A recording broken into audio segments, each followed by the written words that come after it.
Hey Sarah, I'm going to make a quickie video on this homework. Hopefully it'll help understand everything that's going on here. So question one, your name. Easy. Question two, you put in the information, you got means from all the data. So I see the mean of the age and all these other variables. One question is gender. You would never take a mean of a nominal variable. In other words, a categorical variable, it makes absolutely no sense to take the mean. And I'm thinking the teacher probably made a minor error and asking for the average of a categorical variable, but no biggie. So let's look at number three. All right, so for the next question, number three, where'd you go? There it is. So I'm assuming she wants you to check to see if the sets of data are skewed or kurtotic, significantly skewed or kurtotic. Normally we save the significance testing for your inferential statistics, but I think I know what she means here. So let's go ahead and answer these questions.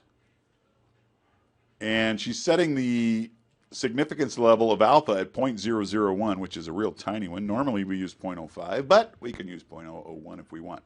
So let's look at the first skewness of age. You got negative 0.336. That's not bad, which we divide by the standard error of the skewness. So we're going to divide negative 0.336 by 0.205. That's going to give us a z-score, which we're going to then look up on the table real quick. So hold on. All right, so that's a negative, and we're going to divide that by, what was it, 2.05? 0.205. So this is going to be the z-score for that kurtosis, 1.64. So hold on to that. Okay, so 0.001 is a critical alpha, is the same thing on a z-score as 0.9990, and that is created by 3.09. So you got that part right, and I noticed that you did all the calculations correctly too, so you're spot on so far. Got it. So through your calculations, you're looking for any z-score, your final calculation here, that's greater than 3.09. And again, I highlighted them in your upper thing. So you got to mention that these variables were kurtotic. Okay, they variate from the normality. Okay, so moving on. All right, so checking for outliers, the number one way we do it is we run a box plot for each variable separately, but because I don't have the data sheet, I can't really do that. So first suggestion is run a box plot on each variable. It will identify any outlier. So the second rule is what we call the Iqr rule, which is the interquartile range, which is what the box plot does, but it's a major calculation. You got to figure out the third quartile, the first quartile, subtract those two. Whatever the difference is, you multiply by 1.5, and any number that's greater than that product is an outlier, or any number that's less than that product is an outlier. But, okay, so basically use a box plot.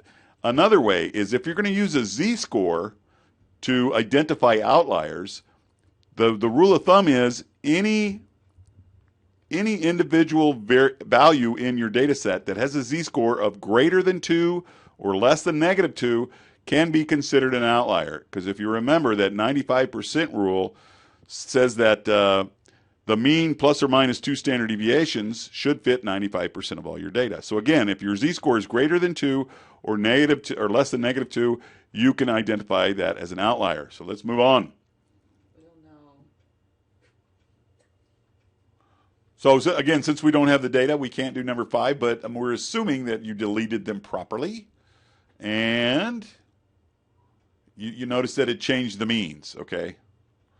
So means normally are not affected as strongly by outliers unless it's a real crazy outlier, okay? So, but that's what you do. You're trying to normalize the data here. So let's move to the next one. All right, you replace the missing values with the mean from each variable, which is a pretty standard operation. Anytime you have a missing value, you have a couple of options. Option number 1 is delete that entire row of data. You can do that for up to about 5% of your data before you get in trouble. Or you can replace missing value with the means. But always remember, when you do that, you're kind of doing a little bit of what makes sense, but it might not be accurate. Okay, so let's move to 7. All right.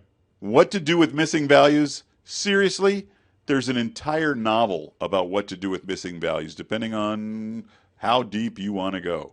But the number one rule of thumb that we see around here is if there's just a couple of them, you could just either delete the data if your sample size is big enough. But if your sample size is a little bit too small, you want to hold on to everything you got, it is legal to replace all missing data with the mean of that variable. So that's that answer. Moving to number 8. All right, number 8. Yes, you should use a Mahalanobis distance test, whatever it's called, and it does identify outliers. And again, because I don't have the data, I can't show you how to do that. It's not very hard. But there's just a couple of boxes that you'll click, and what it does with every piece of your data, it will give it a Mahalanobis value. Then you look up the critical Mahalanobis value in either a textbook, or we have a worksheet that will tell you. And so that's a magic. Your critical Mahalanobis distance will be like a magic number. It'll be like a referee number. So if any individual piece of data has a Mahalanobis value that's greater than the critical, you consider it an outlier, and you would throw it out or something like that. But yes, you should use a Mahalanobis distance test to look for outliers. Okay, next, check for singularity and multicollinearity. All right, singularity, that's a weird idea, but what it means is you're not condensing two of your variables. So in your example, if you somehow condensed the variable of age with the UVOF or something, so that's not going on. Multicollinearity, on the other hand, we have a test that measures that, and it's your tolerance test or your VIF test.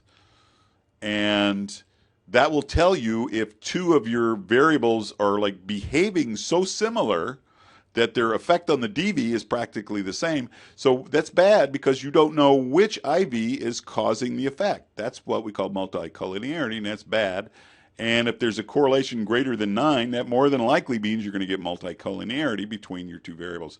Again, I don't understand why they're asking for gender, because it's a categorical variable.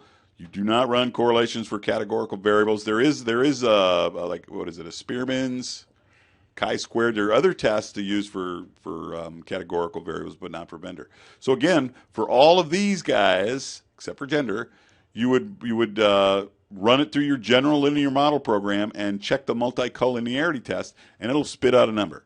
So if your TIF number is, I'm sorry, your VIF number has to be greater than 0.01.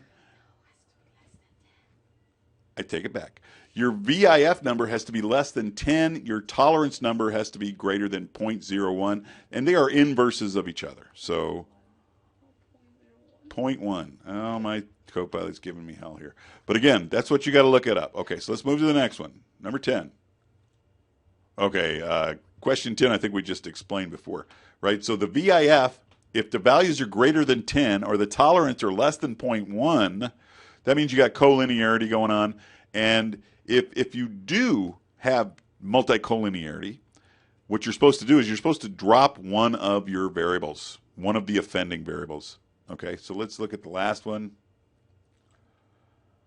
APA style, I can't help you there, again, because I don't have the data. But there's a ton of examples online. You would simply go to Google and ask, give me some APA formatting examples of how to write up a multiple regression model. And they have literally 1,000 of them out there, so just use one of those. And I hope that helps. I got to go, but it was nice emailing you again, and I'll talk to you soon. Good luck. MGZ and Copilot out.